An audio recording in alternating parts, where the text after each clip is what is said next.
Istanbul a été la capitale de l'Empire byzantin puis ottoman pendant plus de 1500 ans. Mais aujourd'hui, c'est pas la capitale de la Turquie. Pourquoi? Bienvenue dans Un pays, une histoire. Aujourd'hui, on s'occupe du 36e pays le plus grand au monde, la Turquie. Pour expliquer ça, je vais vous parler du premier président du pays sous sa forme actuelle, Mustafa Kemal Atatürk.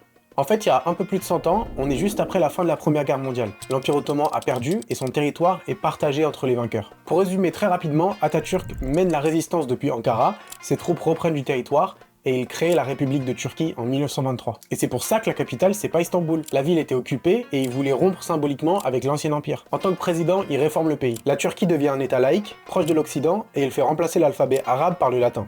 Pour Atatürk, la création d'un tout nouvel État s'appuie sur une forte identité nationale et ethnique turque. Son gouvernement va chercher à effacer l'existence du peuple kurde, va réprimer leurs révoltes et même commettre des massacres.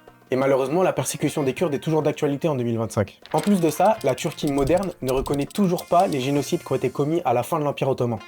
Aujourd'hui, la Turquie, c'est un pays puissant avec de l'influence, qui est un point de rencontre entre l'Asie, l'Europe, le Moyen-Orient et la Russie. Et avec 85 millions d'habitants, le pays est l'un des plus importants de la région. La Turquie a une des meilleures armées du monde, fait partie de l'OTAN, et joue un rôle clé dans l'équilibre du Moyen-Orient.